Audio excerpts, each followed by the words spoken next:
All right, ladies and gentlemen, welcome back to Computer Information Systems. This is Excel Activity 6, and we're actually going to, for this one, kind of take a break from the coronavirus stuff, and I'm going to set you up with a spreadsheet that you can use for today's activity. You'll find it attached to the activity, so hopefully you can open it without a problem. And then you'll be able to follow along with these steps, okay?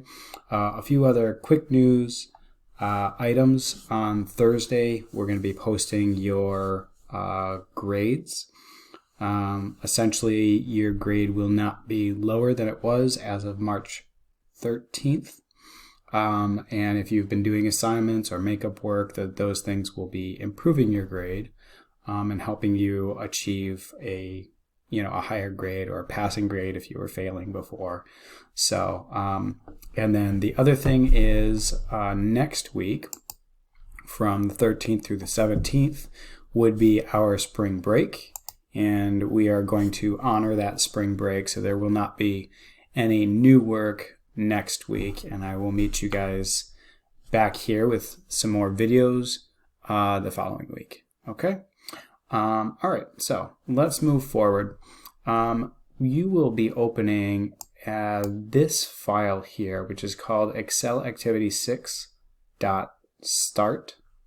So this is going to be the starter file for you to work on and follow along with these steps. You'll notice that, like I said, we're not working with coronavirus statistics at this point, just because I wanted something kind of with a specific shape that we could work with, and so for some of the activities that we're working on today. Okay, so the first thing that we're going to do is a little thing that helps with formatting. You'll notice that I have my columns are a certain width based on the numbers that are found below them. I have enough room, plenty of room for all of this information to be presented very clearly, okay? But my headings are cut off. If I make these very large, it can get kind of awkward with the amount of size that those columns are. So there's one other trick that we can use to our advantage to make this look nice, and it is word wrap. Now there's a button up here that can do word wrap, and let me show you what that does.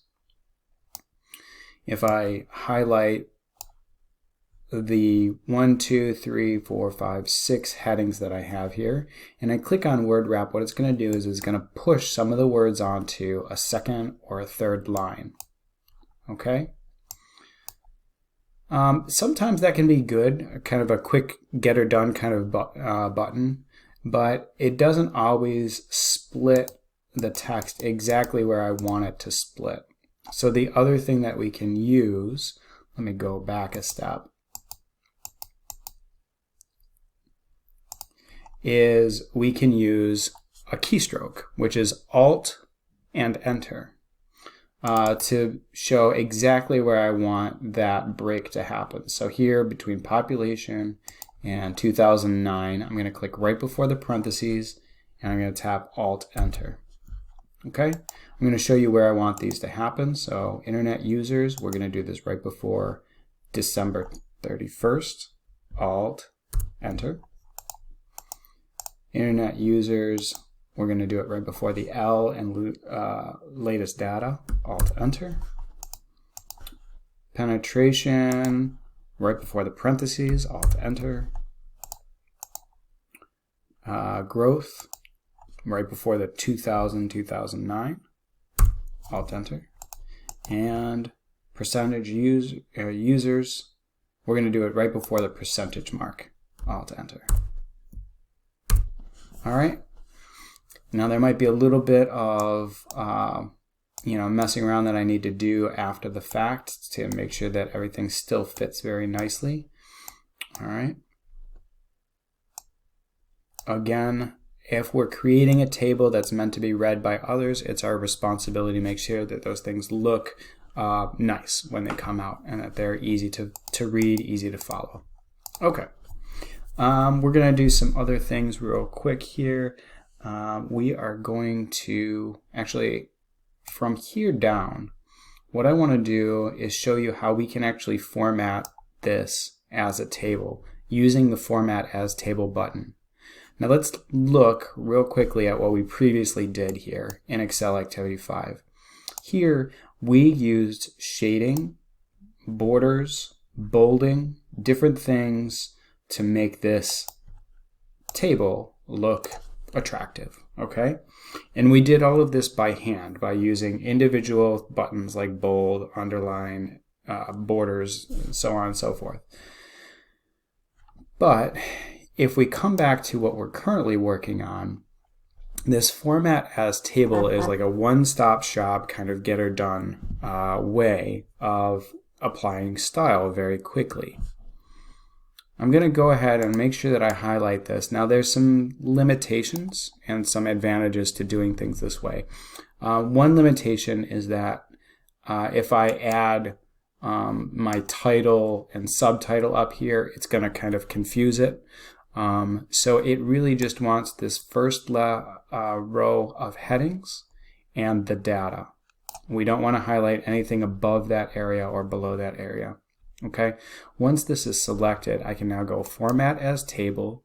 You'll see there's a number of different things, sets that I can choose from, and you might want to explore some of those. But right now we're actually just going to use this top left one, light gray, table style, light one. If I click on that, it's going to apply. So first it's going to ask me, do you have headers highlighted? We're going to make sure that's checked to yes. I'm going to click OK. All right, so here we now see that as I click off, we have style already set up, okay, on our table. I also want you to notice these little arrows appeared, filter and sort arrows. We're going to use those in just a second. There's also this little L shape in the bottom right-hand corner. And this is for if I add information later or if I want to get rid of some information, I can actually remove pieces from the table. It had a little bit of a delay there. So this is now no longer a part of the table. Or I could expand it, because I was going to add another row. Okay? At any rate. So those are some of the new features of the table. You'll also notice that when my cursor is in here, I have a contextual tab for table tools. This is a design tab, and we're actually going to use that in just a moment. The first thing I want to do, this area right here is supposed to be set to percentages. So this is kind of a review, but just to show you guys, I'm going to highlight from E4 down to G10. And I'm going to go into the Home tab and click on the percentage style. I'm also going to remove one of my zeros, so I'm going to decrease the decimal by 1 point, and that's what I want that to look like. Yes, these are actual percentages. When we're talking about percentages of growth, we can go above 100%. Okay, so what are we looking at real quickly? World internet usage and population statistics. So this is the population of different continents. This is the amount of internet users as of the year 2000. This is the internet users' latest data, so it's most recent. Okay. We're talking about 2009, so this is kind of an outdated table. Okay, population 2009. We're talking about how much percentage of each population is using the internet in each region. Okay, and we can see how much growth has happened in each region, how many percentage of the overall population of the world is using the internet. Okay, so that's the table that we're looking at right here. Okay, so the next thing that I want to show you is that we can use our Table Tools Design tab to add what is known as a total row.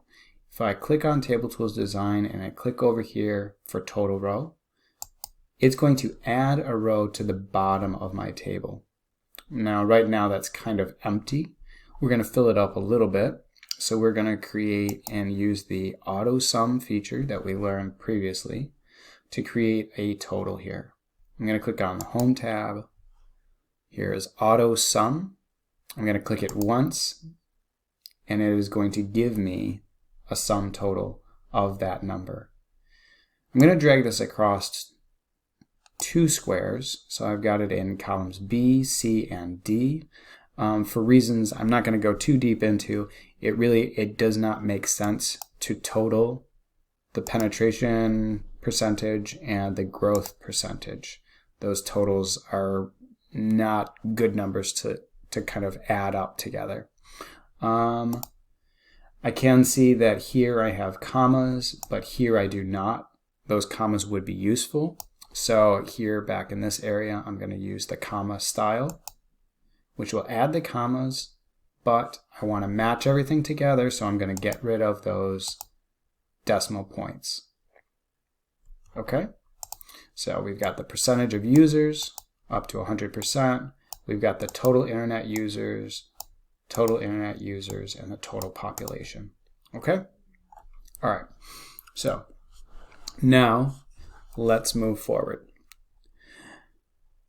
These buttons up at the top here are very good for doing kind of quick sorting. And the reason why we want to format things as a table, a lot of times has to do with if we want to be constantly manipulating the data, like not just once, but like repeatedly changing how it's being displayed. Maybe I'm showing it to a group. Maybe I'm looking at different information at different periods of time. At any rate, here I can click on the population and click on the filter and sort arrow, and we can do sort descending. When I do that, I can see that Asia is our most populous continent here. If we go on down, we can see where everyone lands, okay, on that scale. We're actually going to go and we're going to resort this a different way. We're going to sort it according to the percentage of users by the table. So I can click here, and here again we can sort descending. All right, so now it's in descending order, and I have that area, sorted out. Okay, the other thing that I can do here is I can click this down arrow, and I can do what's called a number filter. Filter's only going to display specific information. I'm running out of time, so I'm going to move forward. We're going to go, and from this list, we're going to see that we can do something like greater than. Let's click on greater than, and we're going to point in, because this is a percentage, we're going to do 0.1, which is 10%, and click OK. And you'll see that now only the nations that have over 10% of users are being displayed.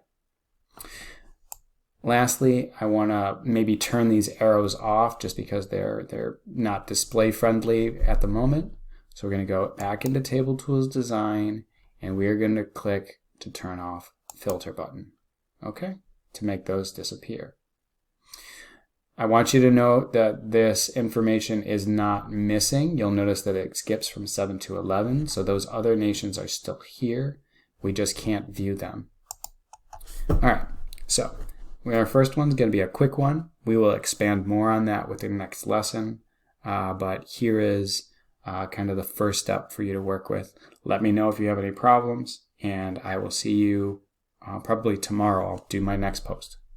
Okay, goodbye.